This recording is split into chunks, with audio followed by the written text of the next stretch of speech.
Très heureux d'être parmi vous. Je vais essayer de mettre en lien l'Évangile avec la situation politique contemporaine. J'espère que ce sera assez clair et puis voilà, on prendra un temps de questions. Donc je vais tout de suite expliquer l'expression un monde de migration.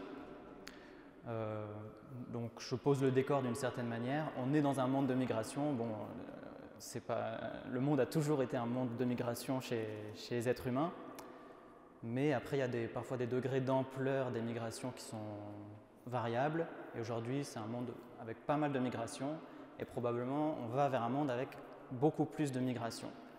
Je pense qu'on peut les catégoriser en gros en trois parties, des migrations plus politiques, des migrations plus économiques et des migrations plutôt climatiques. Parfois tout ça se mélange. Donc les migrations politiques, on est en plein dedans. Vous savez qu'il y a beaucoup d'Ukrainiens en déplacement en raison de la guerre. En fait, à chaque fois qu'il y a une guerre, ou à chaque fois qu'il y a une tyrannie, ou à chaque fois qu'il y a un État trop instable, ça déclenche des migrations importantes. J'ai choisi quelques photos, bon, pas des photos d'Ukraine, parce que je pense que vous en voyez déjà tous les jours à la télé.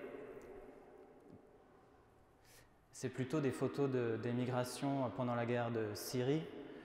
Donc là, c'est une migration interne à la Syrie. Il y a pas mal de camps de migrants qui ont été ouverts dans des zones de la Syrie qui n'étaient pas en guerre. Et ici, en Jordanie, un des plus grands camps de migrants qui n'ait jamais été construit. Donc c'est des villes en fait entières, immenses, qui sont entièrement sous perfusion parce qu'il n'y a pas trop de production locale. Et en fait, chaque guerre entraîne comme ça des migrations très très importantes. Parfois, on a l'idée que ces migrations vont plutôt des pays pauvres ou des pays du Sud vers les pays du Nord. En fait, ce n'est pas vraiment le cas. La plupart des migrations sont internes aux pays du Sud. Et par exemple, là, c'est en Jordanie. Dans le cadre de la guerre syrienne, les migrants étaient plutôt en Turquie, au Liban, en Jordanie et un petit peu en Europe. Mais en fait, pas tant que ça. Il y avait environ 2 millions de personnes en Turquie, 1 million au Liban, dans ce tout petit pays, et 1 million en Europe. Voilà. Voilà pour les migrations politiques. Les migrations économiques, c'est simplement le fait qu'il y ait des inégalités immenses entre les pays de ce monde qui font que pas mal de gens se disent qu'ils pourraient aller tenter leur chance ailleurs, dans un pays plus riche. La mondialisation, c'est gagnant et c'est perdant, comme on dit, et du coup, il y a forcément des effets d'attraction vers les pays gagnants, même si à l'intérieur des pays gagnants, en fait, il y a des perdants aussi. Et donc ça, ces migrations économiques, elles sont aussi augmentées par le fait que la communication est globale, c'est-à-dire que globalement, on peut savoir à peu près ce qui se passe dans le reste du monde. Donc tout le monde, on dit parfois qu'on vit dans un village global, et donc c'est assez logique en fait que pas mal de gens tentent leur chance ailleurs. Là encore, ça ne se fait pas que du sud vers le nord, ça se fait aussi beaucoup à l'intérieur du sud. Par exemple, les migrations internes à l'Afrique sont très très très très nombreuses. Voilà, et le dernier point sur lequel je voudrais beaucoup insister, c'est les migrations climatiques. Elles existent un petit peu, mais en fait elles vont surtout exister beaucoup. Donc là, on est clairement qu'au tout début de cette question. Probablement qu'elles sont causées par plusieurs choses, mais en particulier par la montée des eaux que le réchauffement climatique provoque. J'ai juste une photo. C'est en Indonésie. Donc l'Indonésie, c'est un des pays qui est déjà en fait largement touché par cette question et qui le sera beaucoup. Donc c'est un pays qui est très peuplé. Là, c'est la capitale Jakarta où il y a des inondations de plus en plus énormes, qui fait que, en fait, d'ailleurs, ce n'est plus la capitale, parce que l'Indonésie a changé de capitale. Ils ont décidé que Jakarta ne serait plus la capitale et que maintenant, ce sera Nusantara. Parce que, pour plusieurs raisons, mais notamment en raison de la montée des eaux. Vous savez que la plupart des habitants de cette planète vivent près des littoraux, donc en effet, s'il y a vraiment une montée des eaux importante, en fait, les gens seront obligés de partir, de se déplacer à l'intérieur de leur pays ou dans d'autres pays. Une autre photo. Ah non. En fait, non, elle est plus tard. C'est pas grave. Donc voilà, la montée des eaux. Il y a probablement une autre cause. Si le réchauffement continue à peu près de la manière dont il est bien déjà avancé et qu'on ne change pas beaucoup de choses, Il y a aussi beaucoup de zones dans le monde où la chaleur associée à un taux d'humidité seront telles qu'en fait il sera impossible de vivre. Donc il y a pas mal de gens qui vont se retrouver dans des zones où tout simplement s'ils restent, ils meurent. Et donc ils vont bien sûr se déplacer. Donc forcément ça va déclencher des migrations très très importantes. Je pense que en fait, malgré le fait qu'on en parle pas mal, beaucoup de gens n'ont pas du tout réalisé l'ampleur de la question. Donc voilà, le plus terrible dans cette question est l'injustice climatique massive, à savoir que les pays qui vont le plus subir ces questions et qui vont être obligés de se déplacer ne sont pas du tout les pays les plus responsables du réchauffement. L'Indonésie par exemple, clairement c'est un pays perdant dans cette question. Voilà. Donc il se trouve que la Bible parle beaucoup de migration et l'Évangile un petit peu. Moi je vais me concentrer plutôt sur deux récits évangéliques. Mais avant de vraiment rentrer dans l'interprétation, je voulais partir d'une phrase de l'Évangile qui est dans le chapitre 25 de Matthieu, qui est un passage vraiment fondamental, où Jésus dit « J'étais étranger et vous m'avez accueilli ». Et je voulais juste insister sur ce premier passage dans le sens où je pense que c'est un passage où le christianisme, où Jésus propose un déplacement du sacré très important, où il est en train de dire ce qui est sacré, c'est-à-dire là où Dieu est manifesté, c'est les pauvres, l'étranger, le prisonnier, l'assoiffé, l'affamé.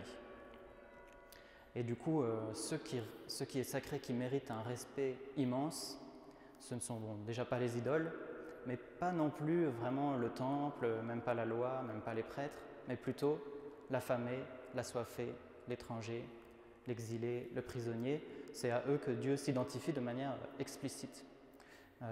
Et du coup, le culte aussi subit un changement radical, parce que en fait, le culte va consister du coup à prendre soin de l'affamé, de l'assoiffé, de l'étranger, du prisonnier. Donc c'était pas complètement nouveau ce déplacement du sacré, c'est déjà bien entamé dans le judaïsme. Il y a un passage par exemple dans Isaïe que je vous lis, où Isaïe dit sur le jeûne, il y a deux types de cultes, deux types de jeûne. Ce n'est pas en jeûnant comme vous le faites aujourd'hui que vous ferez entendre là-haut votre voix. Est-ce là le jeûne qui me plaît, un jour où l'homme se rabaisse? S'agit-il de courber la tête comme un roseau, de coucher sur le sac et la cendre? Donc ça, ce serait un jeûne sacrificiel qui consisterait à se faire du mal pour plaire à Dieu. Et Isaïe dit, ça ne plaît pas à Dieu, ça n'a aucun intérêt. Appelles-tu cela un jeûne, un jour agréable au Seigneur? Et donc l'autre culte, le jeûne qui me plaît, n'est-ce pas ceci? Faire tomber les chaînes injustes, délier les attaches du joug, rendre la liberté aux opprimés, briser tous les jougs, n'est-ce pas? Partager ton pain avec celui qui a faim, accueillir chez toi les pauvres sans abri, couvrir celui que tu verras sans vêtements, ne pas te dérober à ton semblable. Donc voilà, je voulais juste insister là-dessus, sur ce déplacement du sacré et du culte dans le judéo-christianisme, un déplacement qui va en direction des plus fragiles et un déplacement du culte qui va en direction de l'action sociale pour la justice. Parfois on dit à raison que le christianisme c'est la religion de l'amour, mais c'est pas, on ne parle pas non plus de n'importe quel type d'amour. Par exemple, c'est pas la religion de la romance. Quand on dit aimez-vous les uns les autres, ça ne veut pas dire ayez des relations romantiques les uns avec les autres. Il n'y a pas besoin de christianisme pour ça. C'est plutôt un amour qui a toujours un lien avec la justice, avec la protection des faibles, avec l'intégration des exclus. Donc voilà. Dans les exclus, par exemple, les prophètes de l'Ancien Testament, ils citent souvent les veuves et les orphelins, précisément parce qu'ils sont hors des réseaux de solidarité. Ils n'ont plus de protection, donc ils sont en danger en fait. Ce sont les plus accessibles au danger, les plus en situation de risque. Et du coup, c'est normal par exemple d'aider les membres de sa famille. Si quelqu'un n'a pas d'argent, on va l'aider, mais si quelqu'un n'a pas de famille, qui lui donnera de l'argent?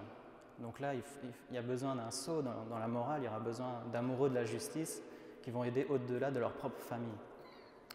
Et pour moi, les étrangers sont un peu dans cette situation en fait. Ils sont hors de chez eux, hors des relations de solidarité habituelles, hors des réseaux de fraternité normaux. Et donc, il y a besoin d'un saut dans la justice pour prendre soin d'eux. Donc voilà. Donc je voulais commencer par ça parce que ça me paraît très essentiel. Et maintenant, je vous propose d'interpréter un passage, deux petits passages de l'Évangile qui sont en gros les passages du tout début de l'Évangile, de Noël. Je me suis dit c'est une conférence de carême, mais tant pis, je vais parler de Noël. C'est un peu décalé dans le temps, il fait super beau, mais voilà. Pourquoi j'en parle? Parce qu'en fait, il y a deux migrations de Marie et de Joseph. La première est interne à la Palestine, donc ils vont à Bethléem, ils changent de ville. Et la deuxième est externe, c'est qu'ils sortent de leur pays pour aller en Égypte. Donc l'idée, ce serait, on va dire le titre de la première partie, ce serait Joseph et Marie, ou Marie et Joseph, migrants palestiniens malgré eux. Je voudrais vous montrer des icônes contemporaines que je trouve excellentes. En fait, c'est pour ça que je voulais absolument un PowerPoint, juste pour montrer ces images. Ce sont des icônes de la Sainte Famille, réfugiés, migrants. L'auteur, c'est Kelly Latimore. Voilà, je pense qu'il faut faire connaître cette personne. Ouais, j'en ai pris 4.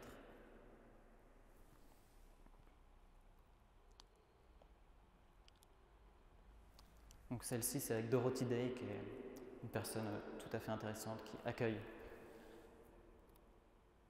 Et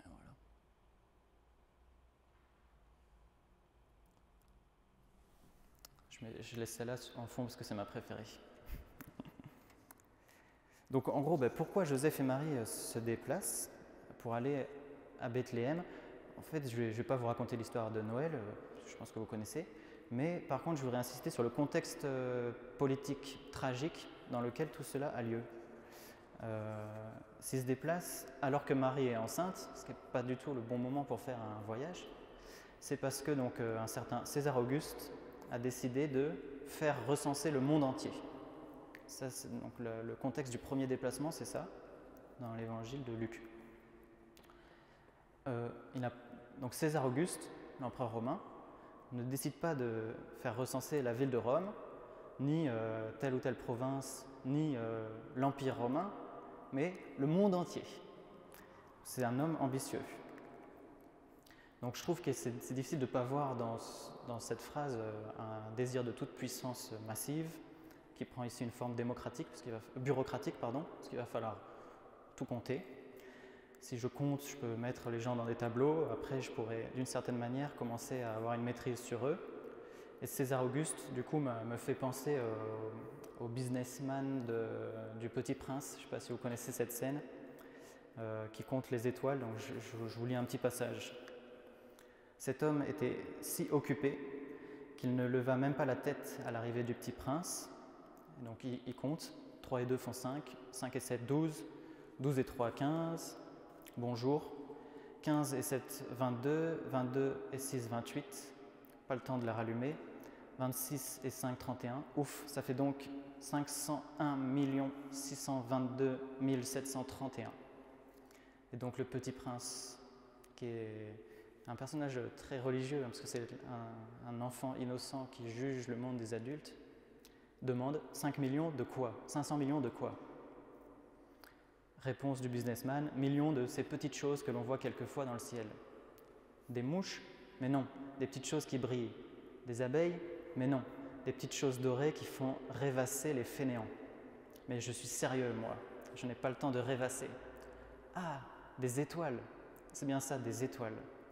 Et que fais-tu de 500 millions d'étoiles? 501 622 731. Je suis sérieux, moi. Je suis précis. Et que fais-tu de ces étoiles? Ce que j'en fais? Oui. Rien. Je les possède. Tu possèdes les étoiles? Oui. Je trouve que César Auguste ressemble en gros à cet homme. Il compte les hommes pour les posséder. Mais ce faisant, il les réduit à des chiffres plutôt qu'à des êtres à contempler, de la même manière que le businessman réduit les étoiles à des choses qui font rêvasser les fainéants. Donc par ailleurs, dans sa volonté de recenser le monde entier, je trouve qu'on perçoit le propre de la dynamique impériale, parce que l'impérialisme, c'est l'insatiabilité. Ça consiste à vouloir toujours s'étendre. Le propre d'un empire, c'est d'être toujours en extension. Par exemple, Cecil Rhodes, qui était l'homme d'affaires britannique qui a beaucoup participé à l'extension des colonies britanniques au XIXe siècle, il disait ceci: l'expansion, tout est là. Si je pouvais, j'annexerais les planètes. Et la question qu'on pourrait lui poser, c'est à quel prix? En fait, à quel prix? Parce que peut-être que les planètes n'ont pas envie d'être colonisées, en fait. Peut-être que les indigènes n'ont pas envie d'être colonisés non plus. Qui sont les Césars Augustes de notre époque? En fait, on en a plein. On a plein de dynamiques impériales. Dans le domaine politique, actuellement on a Vladimir Poutine qui désire recréer un empire eurasien aux frontières élargies. On a Recep Tayyip Erdogan qui rêve de retrouver une partie de l'ancien empire ottoman. On a Xi Jinping qui voudrait reprendre Taïwan après avoir repris Hong Kong. On a une partie de l'administration américaine qui voudrait rester à tout jamais les rois de ce monde et qui perçoivent le multilatéralisme comme une diminution de leur puissance. Donc on en a plein en fait, des Césars Augustes. On n'en a pas que dans le domaine politique, on en a dans le domaine économique.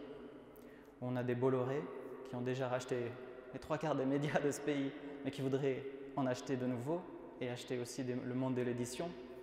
On a des Zara qui, s'ils pouvaient, monopoliseraient tout le vêtement, des Ikea qui, s'ils pouvaient, monopoliseraient tout l'ameublement, des Amazon qui, s'ils pouvaient, monopoliseraient tout le commerce, des Elon Musk qui, s'ils pouvaient, coloniseraient Mars, même si avant ça, il faudrait le transformer en terre.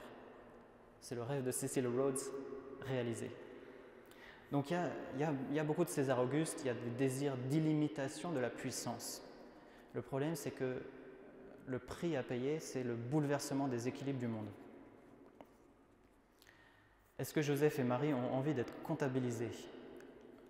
Je ne sais pas, mais à mon avis, non, puisque j'imagine qu'ils sont juifs, qu'ils sont dans l'attente d'un Messie libérateur du joug de l'Empire romain, donc à mon avis, ils le font plutôt par contrainte que par désir.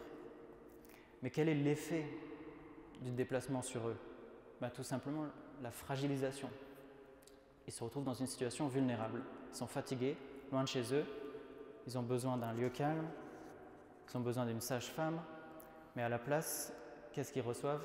Il n'y avait pas de place pour eux dans la chambre d'hôte. Voilà la situation. Il n'y a pas de place pour eux en fait. Donc le terme chambre d'hôte est très intéressant, je trouve, parce qu'un hôte, ça donne à la fois hospitalité et hostilité. On sent que tout est possible. Et envers les migrants, la situation est un peu la même. C'est-à-dire de temps en temps, on fait preuve d'hospitalité. Par exemple, dans la ville où je vis actuellement, Metz, il y a 250 Ukrainiens qui viennent d'arriver, ils ont été super bien accueillis. Les gens ont récolté, sans doute ici aussi, beaucoup de nourriture, d'habits, il y a des gens qui ont proposé des logements, la mairie aussi a proposé des logements. Mais de temps en temps, on est carrément hostile. Par exemple, à Calais, en France, notre propre police déchire à coups de couteau les tentes de certains migrants parce qu'ils n'ont pas envie qu'ils s'installent et qu'ils stationnent, alors qu'ils n'ont pas trop d'endroits où dormir. Donc envers Marie et Joseph, il n'y a ni vraiment hospitalité, ni vraiment hostilité, simplement ils se sont perçus comme de trop. Pourquoi? En raison de la mégalomanie d'un homme qui a envie de les compter. Est-ce que César Auguste est au courant que, par exemple, une femme va accoucher sans avoir d'endroit où accoucher? Je ne pense pas. Pour lui, ce sont des nombres, des chiffres. Donc voilà, le premier point de cette méditation, ça consisterait juste à dire que les migrations des petites gens sont souvent le fait de puissants un peu mégalomanes qui n'ont pas peur de déstabiliser et d'insécuriser le monde commun pour augmenter leur pouvoir. Deuxième partie. Je passe de l'évangile de Luc à celui de Matthieu, qui est beaucoup plus violent encore. C'est plus César Auguste, c'est Hérode, et lui, il ne supporte pas l'idée qu'un autre roi lui fasse concurrence. Parce qu'on lui dit, il y a un roi des Juifs qui vient de naître, mais c'est lui le roi du coin. Il est tellement en colère qui décide donc, comme vous savez, de faire massacrer tous les enfants du district. Que symbolise Hérode? Qu'est-ce que symbolise un homme qui serait prêt à massacrer des enfants pour conserver un pouvoir? Une nouvelle fois, ça peut symboliser pas mal de gens en fait. Je pense que Bachar el-Assad, par exemple, a préféré envoyer l'armée sur son propre peuple plutôt que de perdre le pouvoir. George Bush a préféré déstabiliser un pays entier à partir d'un mensonge pour des raisons de puissance, principalement pour venger son pays après les attentats, pour récupérer du pétrole, un petit peu pour la lutte antiterroriste. En fait, certains puissants à tendance tyrannique sont prêts à déstabiliser le monde pour ne pas mourir, pour ne pas perdre le pouvoir qu'ils ont. Là, je ne sais pas pourquoi, j'ai un autre exemple qui me vient en tête, c'était Bouteflika en Algérie, avec une mobilisation populaire massive pour le renverser, mais qui est prêt à tout pour ne pas être renversé. Donc voilà. À ce moment-là, la situation est trop dangereuse pour Marie, Joseph et Jésus qui est né entre-temps, donc la fuite en Égypte et un exil de réfugiés politiques. Joseph, Marie et Jésus étaient tout simplement en danger de mort en raison d'un conflit avec le pouvoir en place. J'imagine que Hérode disait qu'il ne faisait que se défendre contre quelqu'un qui cherchait à le renverser. Comme Poutine, par exemple, n'arrête pas de dire qu'il ne fait que se défendre contre une influence occidentale, européenne et contre des néo-nazis. En fait, il n'attaque pas, il se défend. Est-ce que Hérode a raison de se méfier? C'est vrai que, par exemple, Marie a chanté juste avant que Dieu allait renverser les puissants de leur trône. Donc peut-être qu'il n'a pas totalement tort de se méfier. Peut-être qu'il aura des petits soucis un jour. Dans un certain sens, Jésus va bouleverser l'ordre en place, mais il me semble qu'il le fera avec une toute autre version du pouvoir. Tout simplement en définissant le pouvoir comme service plutôt que domination. Un homme qui massacre des enfants pour ne pas perdre le pouvoir n'est pas dans le service, c'est sûr. Il est dans la domination. C'est cette domination qui cause de multiples exils. S'il y a eu des millions de Syriens sur les routes, apparemment on est déjà environ à 2 millions d'Ukrainiens sur les routes depuis que la guerre a commencé. C'est parce que des dominateurs craignent de perdre ou de voir leur pouvoir diminuer. Voilà. Je voudrais prendre un exemple de massacre des innocents contemporains. Je prends un cas qui est le cas libyen. Si vous lisez les journaux, vous êtes déjà un peu au courant, mais en même temps, vu que la Libye est un petit peu à l'extérieur de l'Europe, beaucoup de gens ne savent pas vraiment ce qui se passe. Voilà ce qui se passe. L'Union européenne dépense pas mal d'argent auprès de certains pays frontaliers de l'Union européenne en leur demandant contre cet argent de s'occuper en fait des migrants et de les garder chez eux, en particulier les migrants économiques. Mais la Libye est un pays très instable, comme vous savez. En fait, l'argent qui est envoyé est réparti après parmi certains organes gouvernementaux et puis des milices qui, lorsqu'ils voient des bateaux de migrants qui n'ont pas encore dépassé une certaine zone, ils vont les chercher et ils les ramènent en Libye. Les migrants qui sont sur les bateaux, en fait, quand ils voient un bateau arriver pour venir les chercher, leur question c'est: est-ce que c'est un bateau européen ou c'est un bateau libyen? Parce que si c'est un bateau libyen, on est dans la merde. Parce que ce qui se passe, c'est que s'ils reviennent en Libye, ils sont en gros parqués dans des prisons. Dans ces prisons, il n'y a pas assez de place. Enfin, j'ai quelques photos. Voilà un exemple. Ce sont des prisons sur le littoral libyen. Il n'y a pas assez de place, il n'y a pas assez de toilettes, il n'y a pas assez d'eau, il n'y a pas assez de douche, il n'y a pas assez de nourriture. Et il se trouve qu'aussi, il y a tout un tas de gens qui profitent de la vulnérabilité extrême de ces personnes pour les rançonner et pour les violer, quand il s'agit, surtout les femmes. Les rançonner, ça consiste à appeler leur famille en demandant de l'argent, et s'ils reçoivent suffisamment d'argent, ils acceptent de les renvoyer sur les routes. Les associations humanitaires ont tout vu là-bas. Tout du pire de l'humanité a déjà été constaté. Électrocution, viol d'enfants, extorsion de rançon, vente d'hommes. On a des scènes déjà de vente d'esclaves, d'un marché aux esclaves qui ont lieu Travail forcé. En fait, c'est un massacre des innocents, réellement. C'est-à-dire que ces personnes ne sont coupables de rien. Soit elles fuient des pays en guerre, donc par exemple il y a beaucoup d'Érythréens, mais pourquoi les gens quittent l'Érythrée? Parce que le président érythréen a décidé d'embaucher quasiment tout le monde dans l'armée, service militaire obligatoire, à durée indéterminée. Ça consiste en gros à avoir fait de son pays un camp militaire. Mais moi je suis désolé, si j'étais érythréen, je partirais tout de suite. Il n'y a aucune culpabilité de ces gens. Il y a des gens qui sont là pour chercher mieux ailleurs, parfois avec un peu des fantasmes sur l'Europe, mais même ça, c'est pas une faute. Donc c'est un réel massacre des innocents.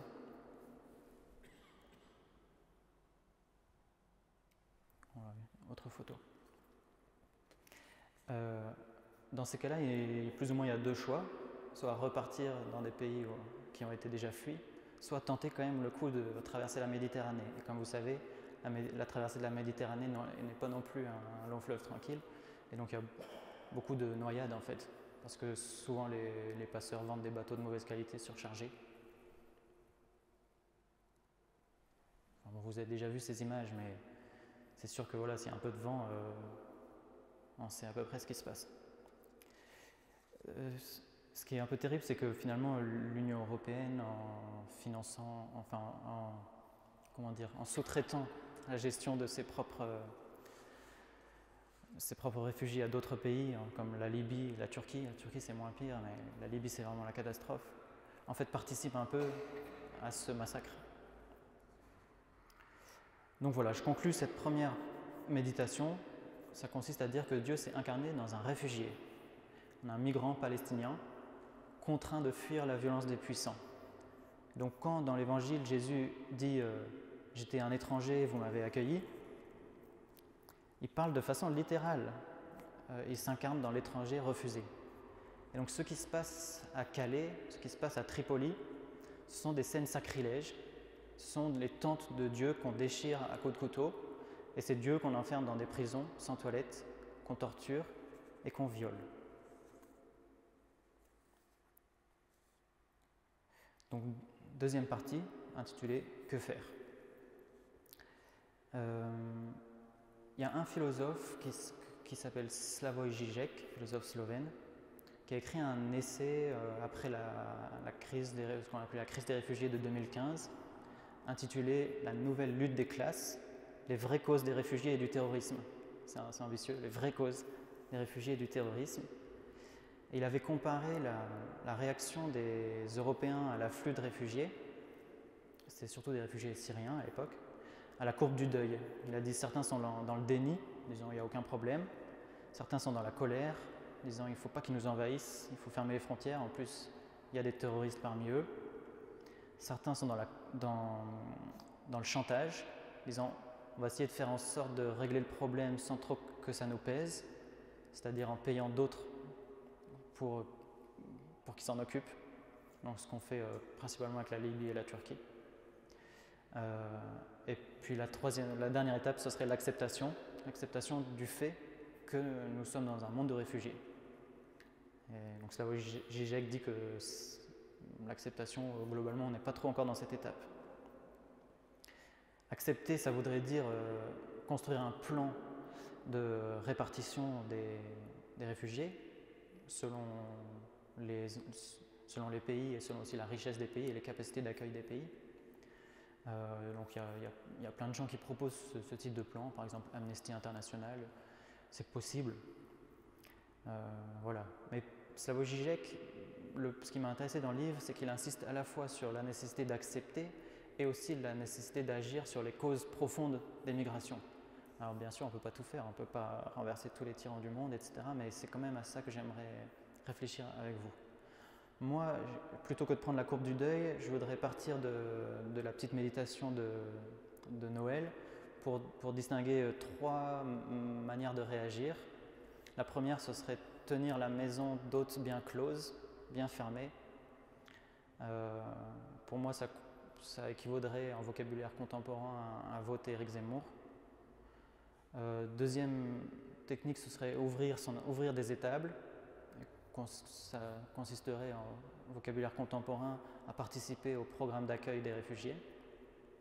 Et troisième proposition, je dirais renverser Hérode, ou au moins limiter sa puissance, ce qui pour moi signifierait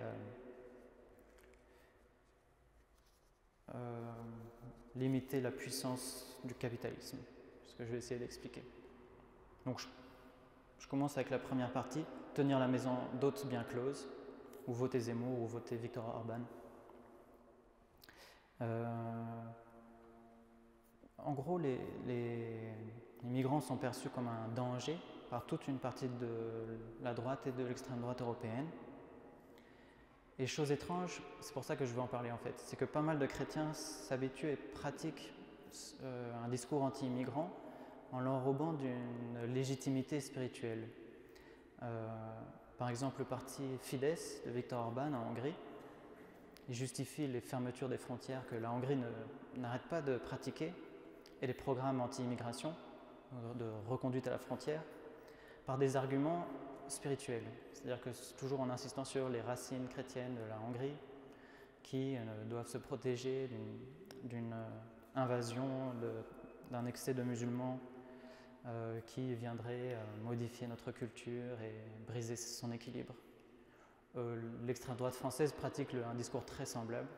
Donc, par exemple, Marion Maréchal pratique énormément ce discours et elle séduit aussi beaucoup de catholiques avec un discours civilisationnel en disant voilà, il y a un conflit de civilisation, il faut protéger la civilisation chrétienne et ses racines contre une invasion. Le terme même reconquête, le nom du parti d'Éric Zemmour sonne comme une croisade. Et j'ai l'impression qu'en Hongrie comme en France, on retrouve finalement quelque chose qui est un petit peu similaire à ce que dit Hérode, c'est-à-dire la peur d'être remplacé. Hérode a peur d'être remplacé. L'extrême droite européenne a peur d'être grand remplacé. Et dans les deux cas, c'est une peur qui contient quand même beaucoup de fantasmes, puisque Jésus est un bébé fragile qui va renverser. Hérode est un roi puissant. Et les immigrés qui sont accusés par Renaud Camus, par exemple, un des inspirateurs d'Éric Zemmour, sont accusés de pratiquer, je vous donne l'expression parce qu'elle est vraiment fascinante, un génocide démographique, qui consiste à dire pratiquerait l'extinction volontaire d'un peuple, non pas par les armes, mais par la démographie, c'est-à-dire en faisant plus d'enfants. Et bon, accuser les immigrés de génocide démographique, c'est comme accuser Jésus de vouloir renverser Hérode. C'est accuser un innocent fragile et en situation de faiblesse de vouloir faire beaucoup de mal. Il y a quelque chose d'un peu insupportable, je trouve, d'accuser les innocents d'être des criminels. Donc voilà. Les quelques points que je voudrais souligner, c'est premièrement cette instrumentalisation bizarre de la religion. Et comme vous voyez ce que je suis en train de faire, je ne suis pas du tout pour séparer complètement religion et politique, pour ma part. Je pense que la religion a à tenir un discours politique. Ce n'est pas ça qui m'embête, c'est plutôt quel discours politique est tenu. Parce qu'on ne peut pas faire dire n'importe quoi non plus à l'Évangile. Aux chrétiens qui soutiennent Orban, qui s'apprêtent à voter Zemmour avec l'idée de défendre une civilisation chrétienne contre une civilisation islamique qui viendrait la remplacer, j'aimerais juste moi poser une question, c'est qu'est-ce qui resterait de chrétien dans une civilisation qui ne pratique pas l'hospitalité?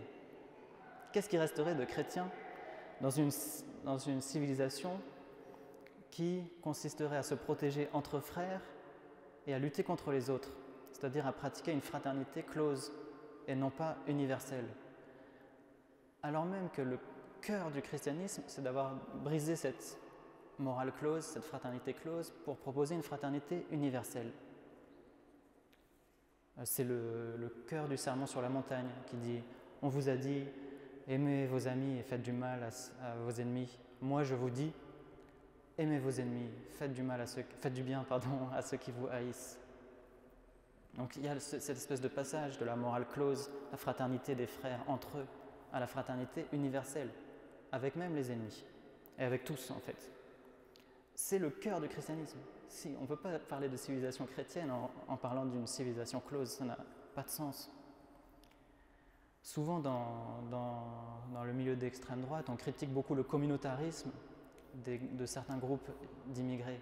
Mais je voudrais aussi rappeler que le nationalisme est un communautarisme. Et même parler de civilisation chrétienne, c'est un communautarisme. Ça consiste à dire, bon, on est une communauté, on ne veut pas se mélanger. C'est un communautarisme large, mais c'est quand même un communautarisme.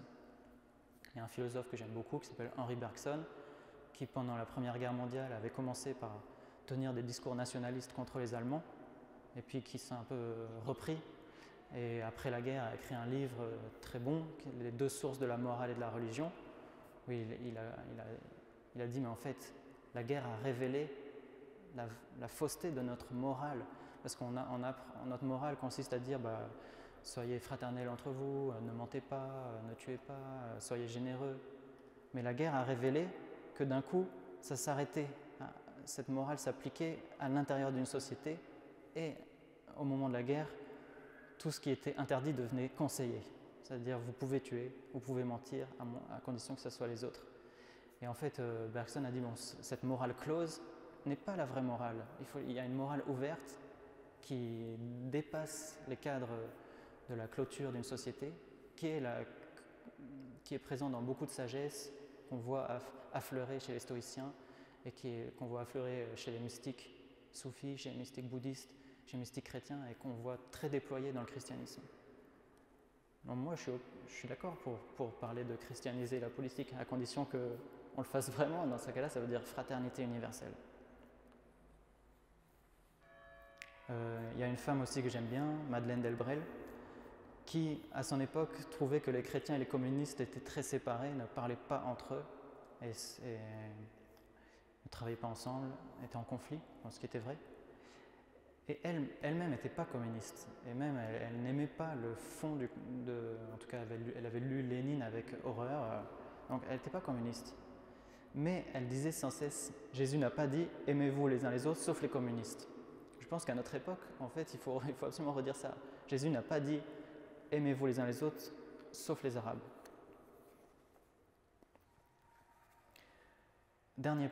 Encore deux petits points, désolé d'en parler autant.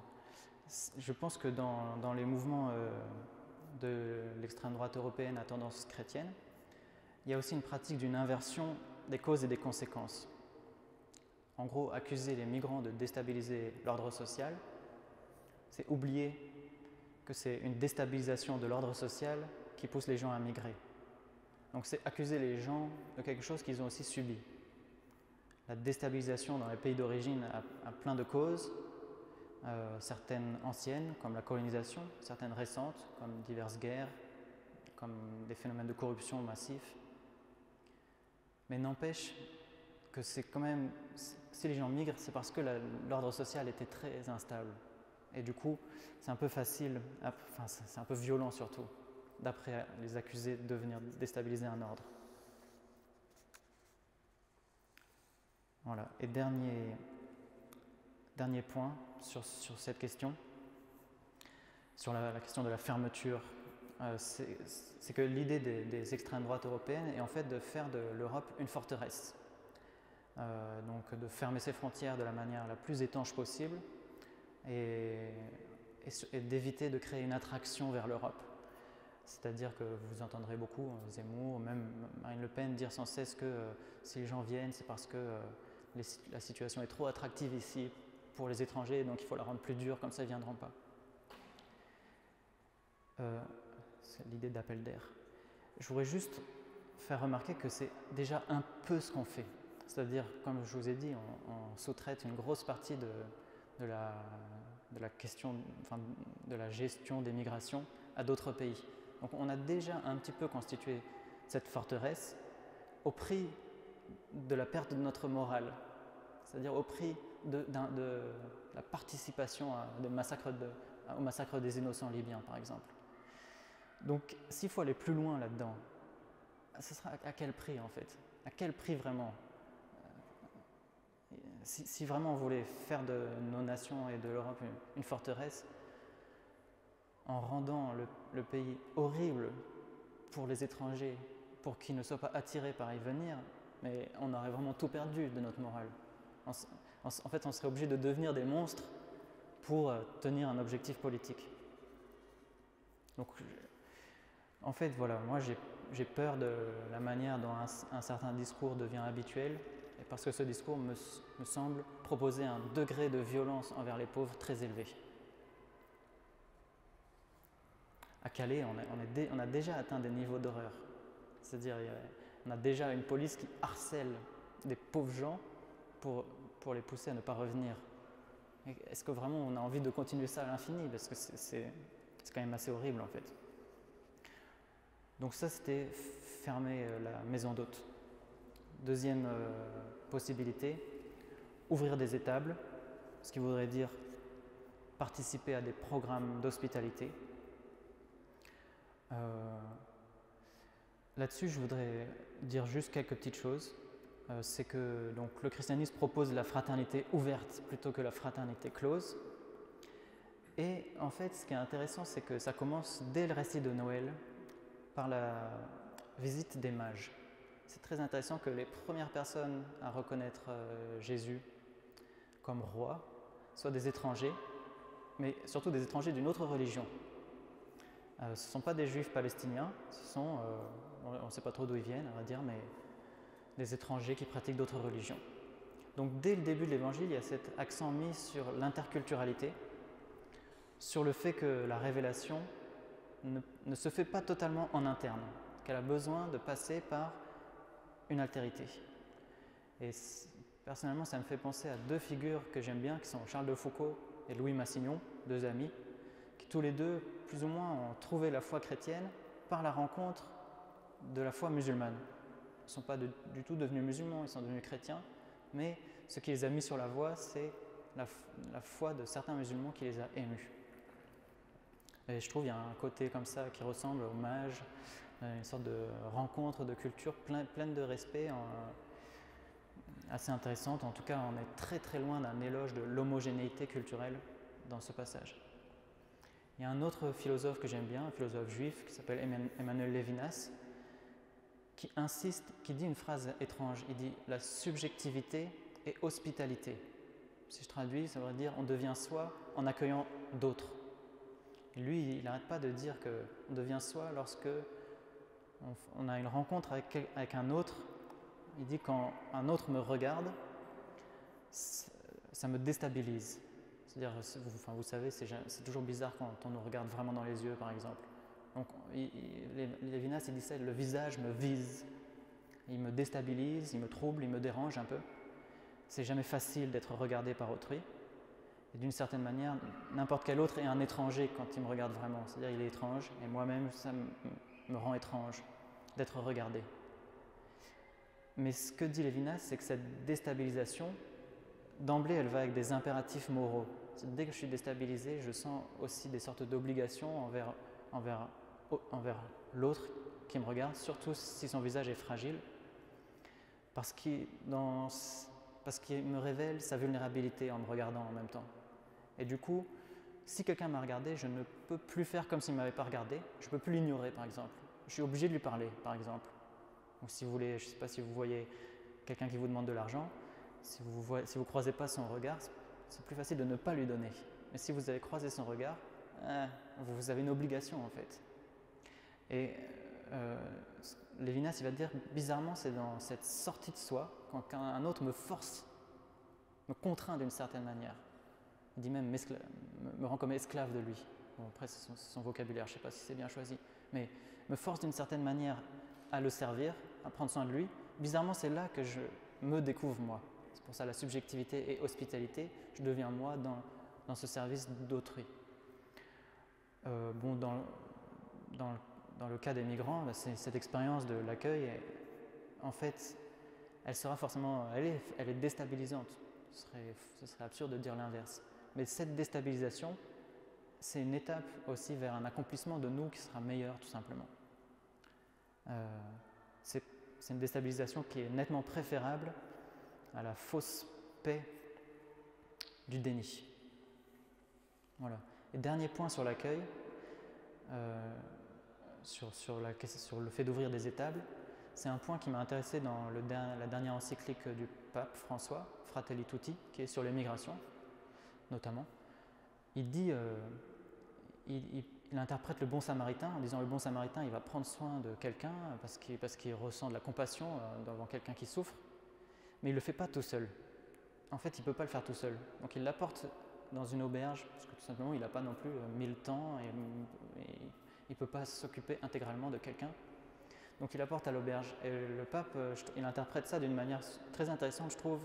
Il dit, pour l'accueil, il y a un double besoin. Il y a un besoin de compassion, de morale individuelle, mais il y a aussi un besoin d'institution. Il y a besoin d'auberge, de choses instituées, organisées, pour que les aidants ne soient pas tout seuls à aider, parce que sinon ça se passe mal en fait. Et du coup, je trouve que ce qui est très important pour nous, c'est de construire aussi ces institutions d'accueil. Il y en a déjà, il y a surtout des associations que vous connaissez peut-être, le JRS, Singa France, Secours catholique, et plein d'autres, et l'État aussi en partie. Et en tout cas, si on veut vraiment accueillir correctement, ça ne va pas être juste avec notre charité chrétienne. Ce sera charité chrétienne plus justice à instituer. Et en fait, la charité chrétienne, à mon avis, va jusque-là. À un moment, elle va vers la justice. Dernier point, du coup, soit on ferme la chambre d'hôte, soit on érige des étables, soit on tente de limiter la puissance d'Hérode. En fait, ce point, à mon avis, est aussi fait partie du christianisme. Il y a cette phrase de Marie dès le début du Magnificat, « Dieu renverse les puissants de leur trône ». Il y a Jésus dans le Sermon sur la montagne qui dit que ceux qui ont faim et soif de la justice seront rassasiés. Et avoir faim et soif de la justice, ça veut dire lutter contre des puissances néfastes. Où il y a le psaume 149 qui dit « Chargé de chaînes les rois, c'est la fierté de ses fidèles ». Donc en fait, il y a une invitation aussi à une action de lutte contre l'injustice assez forte. Et je voudrais me poser la question, mais en fait, qui est Hérode ? Je voudrais le faire en parlant surtout des migrations climatiques. C'est-à-dire qui met les migrants climatiques sur les routes et qui va mettre les migrants climatiques sur les routes. C'est le dérèglement climatique. Mais qui cause le dérèglement climatique ? Et là, le problème, c'est que ce n'est pas une personne. C'est un peu plus dur que de critiquer Poutine ou un tyran. Parce que c'est un système de production entier qui cause le dérèglement climatique. Donc moi, je propose une interprétation. Hérode n'est pas une personne, mais un système de production contre lequel il faut lutter. Pour comprendre ça, je pense qu'il faut revenir à mon avis, carrément à la révolution industrielle, au moment où on commence à utiliser de plus en plus de machines à la place des outils. C'est-à-dire un outil fonctionne avec l'énergie d'un corps, mais une machine fonctionne avec une autre énergie externe. C'est sa nourriture, c'est du pétrole, c'est du gaz, c'est du charbon, etc. qu'il faut brûler. Et c'est cette combustion qui produit le dérèglement climatique. Enfin, non. C'est cette combustion, s'il y a énormément de machines en marche qui produit le dérèglement climatique. Et du coup, en fait, même les énergies non fossiles ont besoin d'énergie fossile par ailleurs. C'est-à-dire, si on veut construire des éoliennes, il faudra quand même produire de l'acier. Si on veut construire des panneaux solaires, il faudra quand même aller chercher quelque part les métaux rares pour les faire fonctionner. Et tout ça utilise de l'énergie. En fait, nous, on vit dans un monde qui utilise une quantité d'énergie immense. Par exemple, je ne sais pas si vous savez, tous les jours, l'Union européenne achète 700 millions d'euros de pétrole et de gaz à la Russie, en pleine guerre. C'est un simple chiffre qui montre une sorte de démesure de la consommation d'énergie que l'on fait. Ce qui est bizarre, c'est qu'on pourrait se dire l'énergie qui fait fonctionner des machines, elle a rendu notre travail beaucoup plus productif. C'est-à-dire que maintenant, on fait plus de choses en moins de temps, avec moins de travail humain. Donc on pourrait se dire, une fois qu'on a produit ce dont on a besoin, on se calme. Mais c'est tout l'inverse, en fait. On travaille encore beaucoup, on va produire, on est sans cesse en surproduction. Comme on est en surproduction sans cesse, il faut trouver des moyens d'écouler cette surproduction. Et on en a trouvé deux. La première, c'est d'élargir sans cesse les marchés, donc d'augmenter le commerce international pour avoir toujours d'autres endroits où vendre. Et la deuxième, c'est d'augmenter nos désirs, donc par la pub, par la mode, par l'obsolescence programmée, par l'augmentation perpétuelle de nos désirs, qui fait qu'en fait, cette surproduction pourra toujours être écoulée et donc on pourra allier surproduction et surconsommation. Donc pour moi, cette illimitation, un peu comme l'illimitation de César Auguste, c'est l'illimitation de, on pourrait dire, le capitalisme thermo-industriel. C'est un système de production et de consommation qui est dans un excès perpétuel et qui produit une déstabilisation des conditions de la nature très problématique. D'une certaine manière, si nous participons à ce système de production, quand nous en jouissons, nous faisons un peu partie d'Hérode. C'est ça le petit problème. Nous sommes des bouts d'Hérode, d'une certaine manière. D'une certaine manière, c'est nous qui forçons les Indonésiens à quitter leur pays. Je prends un exemple dans le cas français. Donc la France, on a signé un accord pendant la COP 21. Dans cet accord, on s'est engagé à ne pas augmenter de plus de 2 degrés le réchauffement du climat mondial.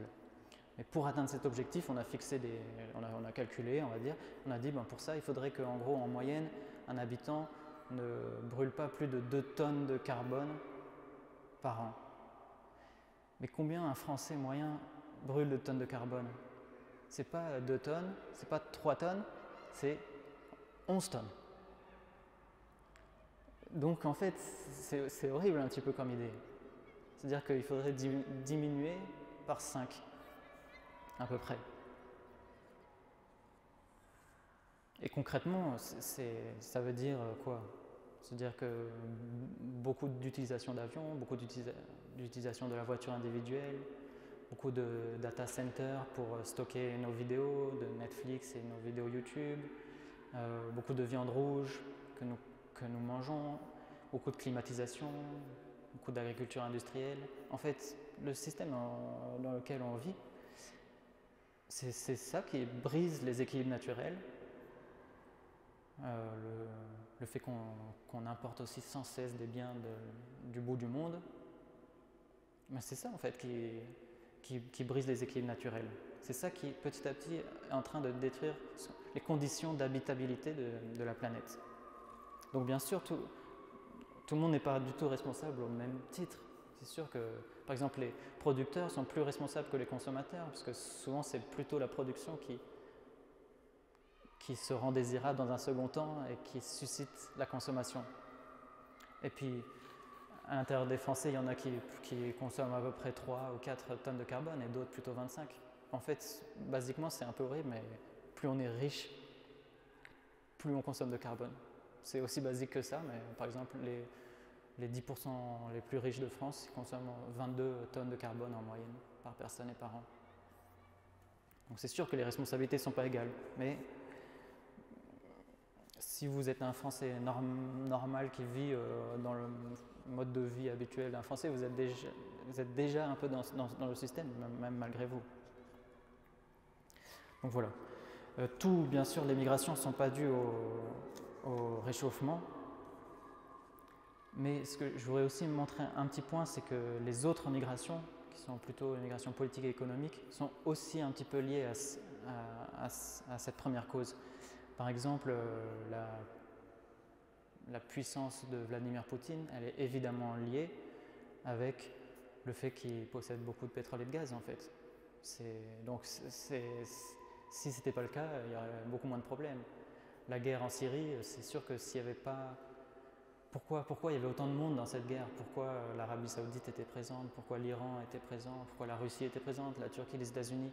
Bon, pour diverses raisons, mais notamment parce qu'il y avait des conflits de gazoducs qui devaient traverser l'Irak et la Syrie, que Bachar al-Assad avait plutôt la préférence des gazoducs iraniens que des gazoducs saoudiens. Donc c'est sûr que, et si ces gazoducs, si on en a autant besoin, c'est parce que c'est eux qui font tourner notre système de production. Donc en fait, la puissance des tyrans, elle est aussi indexée sur sur un système de production auquel en fait beaucoup de gens participent. Donc voilà.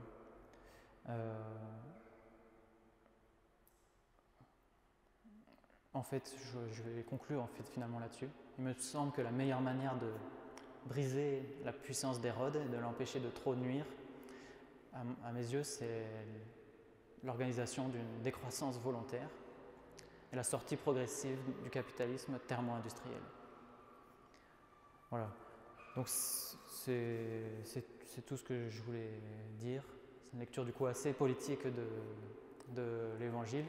Ouais, voilà, il y a comme ça plusieurs lectures politiques un peu en compétition.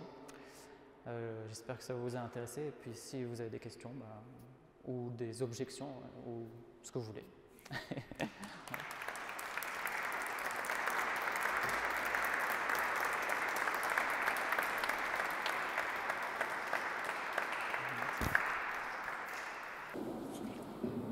Oui, je suis bénévole au Secours catholique et je voulais témoigner de ce qu'on y vit. Nous accueillons beaucoup de migrants et en réalité, c'est des rencontres qui sont très intéressantes. On voit des gens en grande souffrance. Mais après, lorsqu'on partage, qu'on échange, eh bien, on est des êtres humains différents sur la Terre et c'est très intéressant de partager notre façon de vivre. Je voudrais dire aussi qu'on est très étonnés, très contents pour les Ukrainiens des mesures qui sont prises pour les protéger et les aider, mais les autres personnes que nous accueillons n'ont pas droit au même accompagnement. Et pour nous, c'est très difficile. Voilà. Autrement, je suis très étonnée que je ne vous ai pas entendu parler de Laudato Si. C'est vrai que là, ce que vous dites sur, on va dire, les différences d'accueil des migrants, ça me fait penser à une histoire que j'ai entendue au Luxembourg, où aussi il y a un accueil très fort des migrants ukrainiens. Mais en fait, ils ont été accueillis dans des centres où il y avait déjà les Afghans. Et en fait, ils ont viré les Afghans. Et les Afghans donc, ont été dans des centres en fait, réservés aux SDF. Donc, alors que bon, l'Afghanistan, ça fait vraiment pas longtemps. C'est-à-dire, c'est impossible d'avoir oublié que voilà, il y a eu un changement de régime qui était dangereux pour quand même pas mal de gens. C'est tout frais. Donc là, c'est bon, c'est sûr quand on entend des histoires comme ça, c'est un petit peu dur de ne pas penser qu'il existe du racisme en Europe. Ça me paraît impossible. Et après, Laudato Si, c'est une encyclique magnifique. Vraiment, c'était un petit peu finalement la fin de mon propos. C'est assez proche. Dans Laudato Si, déjà, c'est une encyclique qui commence par une première partie de recueil des données de la science sur les problèmes d'atteinte aux équilibres naturels. Et déjà, c'est intéressant que plutôt que de commencer par des interprétations des textes, soit de la tradition, soit de la Bible, ça commence par l'accueil des données de la science pour partir de faits, en fait. Et après, l'insistance de Laudato Si est vraiment passionnante parce qu'il essaye justement d'articuler un travail sur la modification de notre système de production. Alors lui, il appelle ça plutôt la technocratie dans le livre, technocratie. Mais bon, technocratie, clairement, ça veut dire le règne des machines consommatrices d'énergie, on pourrait dire ça comme ça. Pour moi, capitalisme thermo-industriel, je préfère ce terme, mais c'est assez proche, je pense. Et il essaye d'associer cette critique d'un système de production avec la nécessité sans cesse d'accueillir les membres des périphéries, en disant mais en fait ce système de production a des effets sur la nature, mais aussi sur les équilibres humains en créant des inégalités perpétuelles, des centres où tout va bien, où l'air n'est pas trop pollué, et puis des périphéries où l'air est dégueulasse parce que la production est faite ici, où le travail est sous-payé parce que les entreprises peuvent faire du low shopping, comme on dit maintenant, choisir les endroits où la loi est la moins protectrice. Donc du coup, il me semble, le cœur de l'encyclique, ça a été de dire il faut travailler à la fois sur la protection de la nature et la protection des pauvres, et d'essayer d'allier la clameur de la terre à la clameur des pauvres, et de répondre à cette double clameur Ouais, franchement, c'est juste un texte excellent. Moi, j'aime beaucoup ce texte. Je ne sais pas si ça vous satisfait. Même, je trouve qu'il est meilleur que Fratelli Tutti, parce que Fratelli Tutti, sur le fond, c'est aussi un texte magnifique que j'aime beaucoup. Mais je trouve que c'est un petit peu une compilation un peu maladroite sur la forme, si je peux me permettre de critiquer mon pape ici dans cette église. Alors que Laudato Si, c'est extrêmement bien construit. Je pense que c'est une encyclique à faire connaître et lire, vraiment. Je me disais en vous écoutant, c'est déjà compliqué entre nous chrétiens rien que de parler de notre foi, de préciser un peu les choses, approfondir les choses dans les domaines qui nous sont assez familiers, du langage de la foi pour aujourd'hui, dire la foi dans les mots d'aujourd'hui, etc. Mais alors là, je me disais, ce lien entre, éclairer les enjeux politiques, justement par l'Évangile, par la parole de Dieu, je trouve on manque cruellement de formation, mais basique, vraiment basique, pour pouvoir en parler déjà, même d'une manière peut-être plus habituelle entre nous. Et puis, je me disais, voilà, quelle nécessité, je sais plus qui disait ça, Edgar Morin peut-être, avant de s'indigner, il faut penser. Penser avant de s'indigner. C'est bien de s'indigner, mais n'oublions pas cette exigence de penser aussi des choses. Et merci de nous en avoir donné les moyens, même très concrets.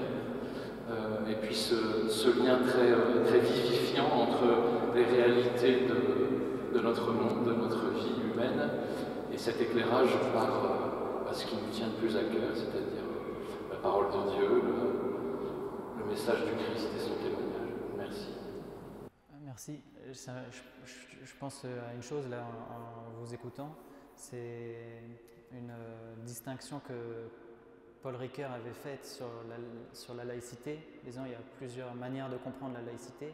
Il dit en gros, si je ne me trompe pas, que la laïcité de l'État, c'est donc une laïcité de totale neutralité, et la laïcité de la société civile, plutôt une laïcité de participation. C'est-à-dire qu'il dit en fait un risque en fait serait d'imposer la neutralité aux croyants, en pensant que du coup leur croyance n'aurait plus rien à avoir à faire avec la vie de la société, les questions politiques. Or ça c'est ce qu'on demande de la part de l'État. Mais c'est sûr que les croyants ont quelque chose à dire sur les questions politiques, sur les questions sociales. Et du coup, une laïcité positive consiste à débattre, à mon avis, des questions politiques avec aussi le regard de la foi. En tout cas dans un cadre soit interne à une religion, soit dans un cadre interreligieux.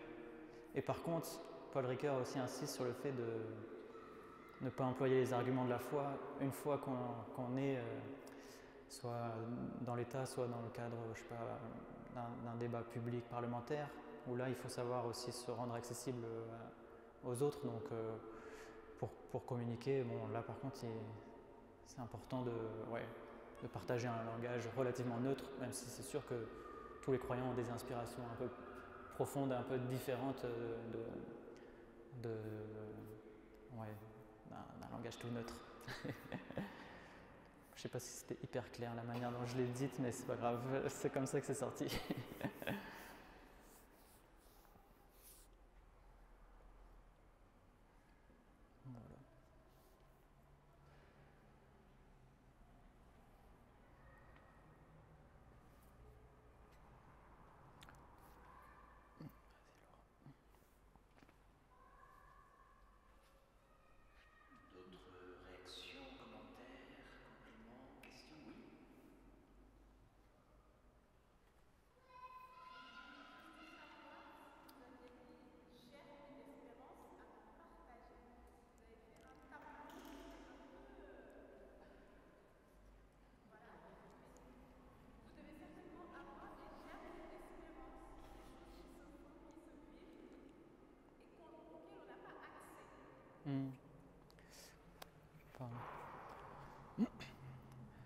Germe d'espoir, je pense, au fait, c'est ce que vous avez dit à la fin qui est le plus intéressant. C'est-à-dire que les gens qui participent au programme d'accueil souvent racontent que voilà, ça a changé quelque chose dans leur vie et ça leur a révélé, en fait, je sais pas, ça les a ouverts ou ça a suscité une sorte de renouveau de vie, même s'il y a aussi des mauvaises expériences.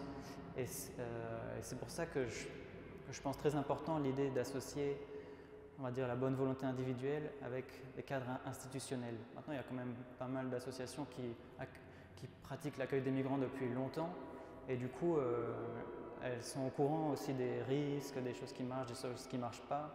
Et donc, je pense qu'il faut vraiment s'appuyer sur ce qu'elles disent. Donc, le Secours catholique, c'est le cas. Je sais que, par exemple, il y a des programmes d'accueil dans les familles où les gens se sont rendus compte qu'il ne faut pas que ça dure trop longtemps, par exemple, c'est important que les gens viennent des périodes pas très longues. Et en même temps, ça fait qu'après les gens bougent tout le temps, c'est pas non plus une grande stabilité. Donc, il y a tout un tas de questions comme ça que toutes les associations qui organisent l'accueil se sont posées. Et je pense que là, il faut vraiment les écouter, il y a plein de choses intéressantes. Et après, c'est vrai, je suis d'accord, c'est un discours quand même assez sombre sur l'avenir, on va dire. Mais bon, après,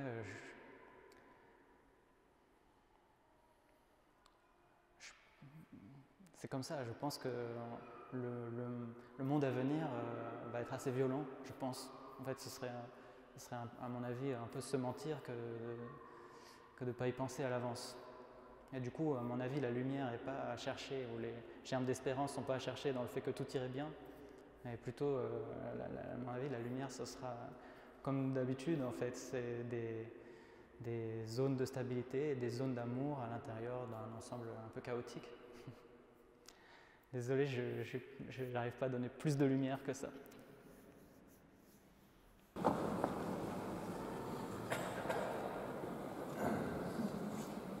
La première lumière, c'est peut-être aussi d'éclairer justement nos consciences, d'éclairer nos pensées pour nous ajuster en connaissance de cause à ce qui se passe dans notre monde, autour de nous, sur cette planète et dans notre univers. Alors, il y avait beaucoup de choses, Guillaume, dans ton intervention, et on a la chance donc de l'avoir enregistrée. Elle sera disponible sur le site rcf.fr. Notre radio diocésaine la diffusera, je crois, mercredi soir. Après-midi, 16h. Après-midi. Donc vous pourrez la réécouter sur les ondes de RCF Accord à 16h, je crois, à 16h, mercredi. Mais vous pouvez aussi la réécouter en podcast sur le site, ou même sur le site Télé 16, qui est la version filmée de notre radio RCF Charente. Voilà, parce qu'il y a de quoi méditer, et il y a de quoi aussi la diffuser autour de nous. Parce que justement, on parlait d'éclairer nos consciences. Je crois que chrétiens, ou peut-être même non chrétiens, je pense que ces paroles-là, ce discours-là est recevable au-delà de notre petite église et de notre petite assemblée cet après-midi, et mérite en tout cas de l'être pour nous faire progresser vers le royaume qui vient. Tu as cité, Guillaume, à plusieurs reprises le Magnificat, le Cantique de Marie. Eh bien, je propose à Frédéric de nous donner la note, de chanter le Magnificat en cette fin de dimanche en action de grâce.